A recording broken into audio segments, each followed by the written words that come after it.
Bonjour à tous, Franck Muller, nous sommes jeudi matin, jeudi 5 mars. Bien, encore merci pour les nombreuses vues, je crois 5000 sur ma dernière vidéo que j'ai diffusée samedi. Pendant que je diffusais cette vidéo, nous avions l'annonce du 49.3. Je voulais vous en parler, mais bon, l'importance de l'information sur les informations de santé concernant le coronavirus fait que je vais m'en passer. Simplement, ce qu'on peut dire au sujet du 49.3, c'est qu'il y a toujours une négation de la démocratie. Cette négation de la démocratie est en marche. Non seulement les LRM représentent un quart des voix de la population, et en plus, ils pipent les dés en faisant passer des lois infâmes avec cette application 49.3.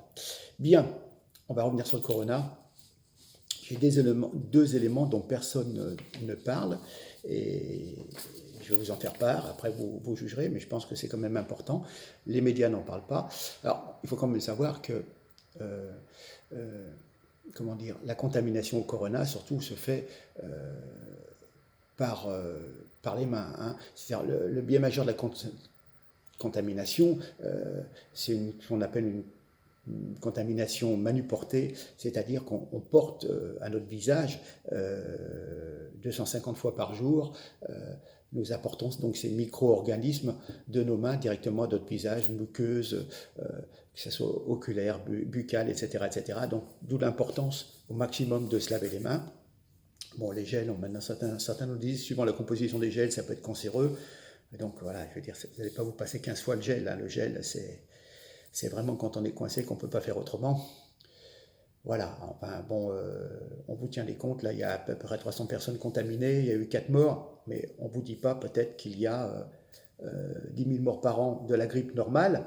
Donc si tous les soirs au journal télévisé on vous disait aujourd'hui il y a eu 30-35 morts de la grippe, euh, il y aurait aussi, vous prendriez conscience du problème. Hein. Donc, vous voyez, je veux dire, bon, il faut quand même relativiser. Hein. Euh, dans la mesure où vous n'êtes pas malade, atteint d'un cancer, etc., etc., vous êtes quand même beaucoup moins sujet. Tout ce que vous risquez, c'est d'avoir 15 jours d'arrêt maladie.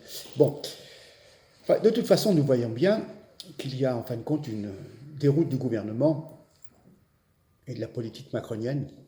Cela se confirme chaque jour hein, davantage, et l'évidence apparaît de plus en plus, leur impossibilité à gouverner simplement pour la sécurité et le bien des Français.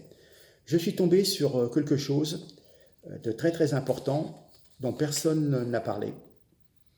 Un communiqué du ministère de l'Europe et des Affaires étrangères daté du 19 février. Alors je vais vous le lire, c'est un peu, mais vous allez voir. Comme l'a annoncé mardi le président de la République lors de cet entretien téléphonique avec le président Xi Jinping, la France a décidé de manifester sa solidarité à l'égard du peuple chinois confronté à l'épidémie de coronavirus. Un Airbus A380 affrété par la France a décollé ce soir de l'aéroport de Paris-Charles de Gaulle à destination de Wuhan. Cet appareil transporte des équipements médicaux destinés à lutter contre le coronavirus, destinés au personnel soignant mobilisé qui lutte contre l'épidémie. Ce fret de solidarité de 17 tonnes comprend notamment des combinaisons médicales de protection, des masques, des gants et des produits désinfectants. Cette opération a été coordonnée par le Centre de crise et de soutien du ministère de l'Europe et des Affaires étrangères. Voilà, blablabla, voilà. Lors de ce retour en France, cet avion prendra en charge des ressortissants français et à d'autres citoyens de l'Union européenne pour bénéficier également d'un retour. Voilà. Ce dispositif a été mis en place avec l'appui du mécanisme de protection civile de l'Union européenne. Voilà, et il nous disait à l'époque, notre consulat général reste ouvert avec une petite équipe de volontaires pour porter assistance à nos compatriotes sur place et manifester dans la province la solidarité de la France. Donc, et c'est repris depuis peu par le docteur Bertrand Legrand, qui est un syndicaliste, un syndicat de médecins, qui nous parle de l'irresponsabilité de ceux qui sont à la manœuvre gouvernementale. En dépit des proclamations et des éléments de langage répétés à l'envi, nous sommes dans un état d'impréparation quasi totale. Et ce médecin nous dit, il est hallucinant d'apprendre que le 19 février, Buzyn était encore ministre de la Santé, nous avons expédié aux Chinois un stock de matériel, d'ailleurs fabriqué par eux-mêmes, comportant en outre des masques FFP2, ce qu'on appelle les masques bec de canard, les vrais, ceux qui sont efficaces, qui nous font aujourd'hui défaut. Ensuite, Véran a doublement menti en affirmant qu'il allait libérer le stock stratégique de masques FFP2, alors qu'en fin de compte, il n'y en a plus.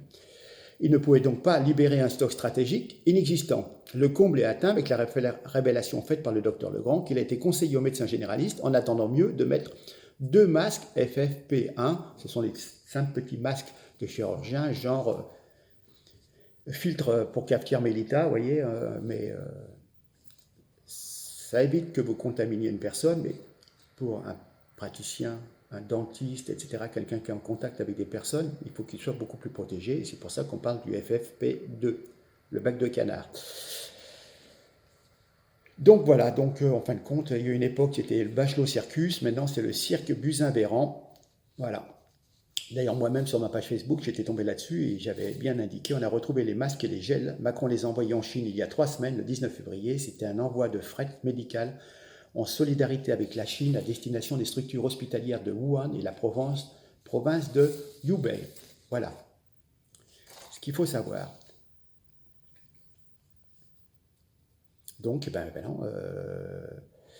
suite à la communication de la Direction générale de la santé, les médecins redoutaient sans trop y croire, cela paraissait relever d'une grande incompétence. Eh bien oui, une faute très lourde s'est produite. Les soignants libéraux devront se passer de masques de protection FFP2. Il n'y en a pas. Hein. Pourtant, il est bien précisé dans les recommandations de la haute autorité de santé, en cas d'agent respiratoire hautement pathogène, le port d'un appareil à un APR de type FFP2 chez les soignants doit être envisagé pour toute situation exposant à un risque de transmission aérienne de l'agent, notamment à l'occasion d'un acte impliquant un contact direct avec un cas suspect ou confirmé, ou en cas d'entrée dans une pièce où se trouve un cas suspect ou confirmé potentiellement contagieux, et ce, quel que soit le mode d'exercice, hospitalier ou libéral. Et quel que soit le lieu, hôpitaux, cliniques, EHPAD, établissements pour handicapés ou dans les cabinets médicaux. Voilà. On peut se rappeler qu'il y a 10 ans, tous les généralistes avaient reçu un masque FFP2 donc, contre le H1N1. Et là, maintenant, on leur dit, vous prenez 2 simples masques FP1, filtre à café Mélita, hein, que vous les doublez, puis c'est bon. Non. C'est-à-dire que quelque part, face à une épidémie, on vous annonce le stade 3, les médecins de ville, sans parler des infirmières, des dentistes, ne recevront pas la seule protection à même de garantir un niveau de protection adapté pour tous les professionnels de santé. Et en dépit de toutes les recommandations qui prévalaient jusque-là, ils devront se contenter de masques chirurgicaux basiques, et on ne parle toujours pas de lunettes, de surblouses jetables, de kits de protection complets, qui inclut des solutions hydroalcooliques, à l'instar de ce qui a été mis en œuvre en Chine pour le coronavirus, ou en France, à l'époque, lors du H1N1. Donc on a merdé de plus en plus. Alors, moi je suis tombé sur des chiffres, mais c'est un truc de fou. Hein. Sachez qu'il y avait quand même les fameux masques bec de canard, il y en avait 537 000 en juillet 2009.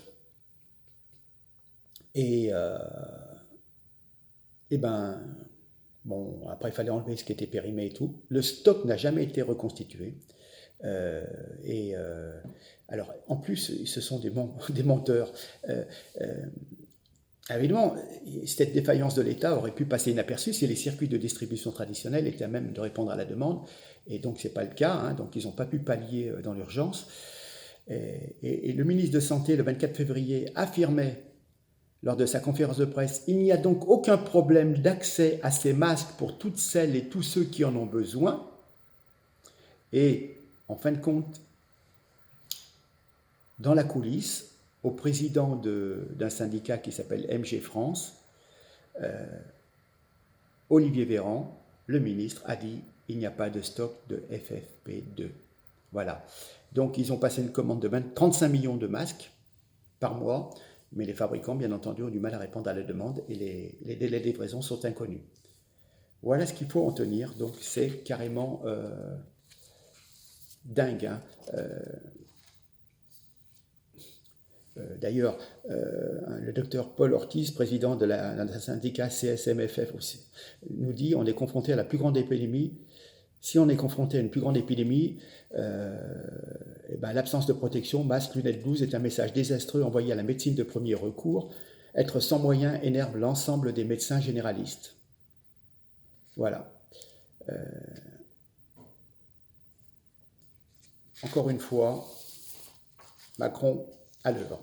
Alors, d'où cette contamination vient? Elle vient en fin de compte de la fameuse base aérienne. Alors moi je suis tombé, vous savez, la politique c'est le terrain, le journalisme c'est aussi d'aller sur le terrain et de ne pas rester derrière son ordinateur à Paris.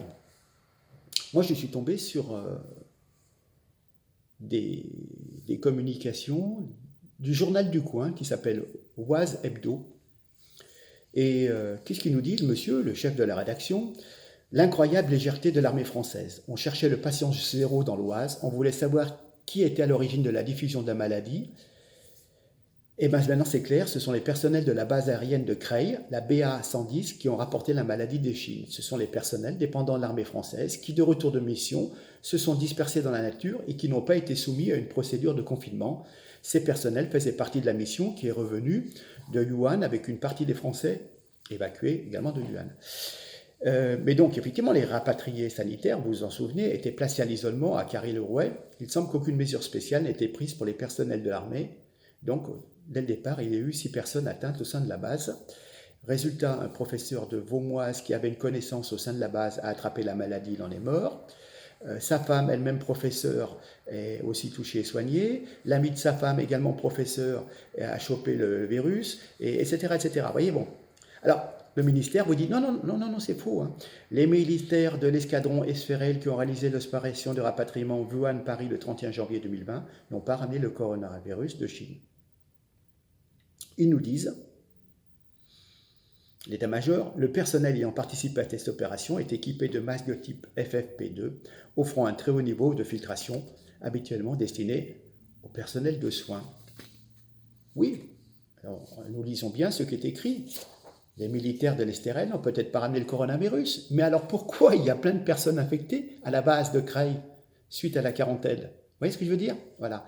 Et on nous dit 91, voilà, à l'époque, ça c'était hier ou avant-hier, 91 cas sur les 212 personnes, maintenant on est monté à presque 300. Hein. Mais à l'époque, 91 cas sur les 212 personnes atteintes du coronavirus en France sont en lien avec les 2 premiers malades identifiés dans le département de l'Oise, donc dépendant de la base aérienne de Creil. Vous voyez, donc le directeur de la santé, Jérôme Salomin, a apporté cette précision lors de son point presse quotidien le mardi 3 mars. Puis comme par hasard, les militaires en poste à l'aéroport de Beauvais ont tous été remplacés par des agents de la police aux frontières. Donc c'est les agents de la police, c'est des flics qui viennent garder la base aérienne militaire. Enfin bon. Donc vous voyez, on est simplement dans la communication et on cherche à masquer une impréparation et une incompétence folle sur un dossier aussi délicat. Voilà. Alors bon, maintenant on nous fait de la communication. Hein.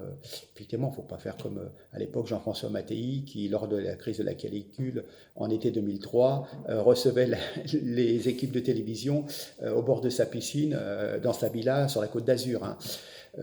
Emmanuel Macron a bousculé son agenda et donc il s'agite, hein, mais l'agitation n'est pas d'efficacité et il a reporté son repas au Conseil représentatif des institutions juives ainsi qu'un déplacement dans le Gers. Je crois qu'il devait aller aussi faire des voyages outre-mer, il a tout annulé, voilà, mais pour montrer qu'il est au travail, mais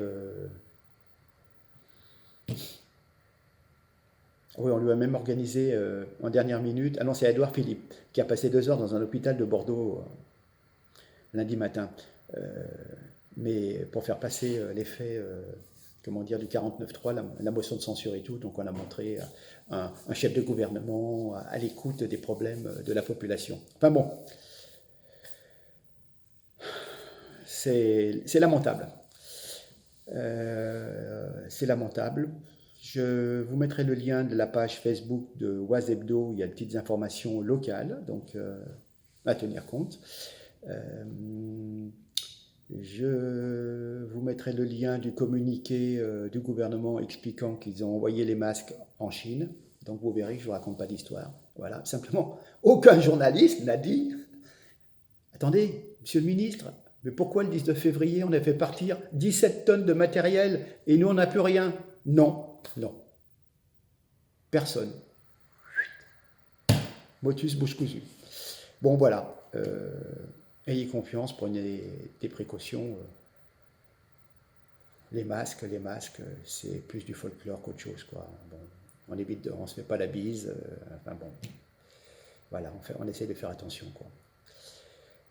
Bon, écoutez, je vous souhaite en bonne santé. On va tâcher de continuer. Maintenant, il faut aller travailler, en prenant aussi des précautions vis-à-vis des gens qu'on rencontre lors de son travail. C'est délicat. Voilà. Eh bien, écoutez, j'espère que je vous aurai apporté quelques informations. Effectivement, on a filé nos masques aux Chinois et nous, on n'a plus rien. Bravo Macron. Allez, à très bientôt. Merci beaucoup. Au revoir.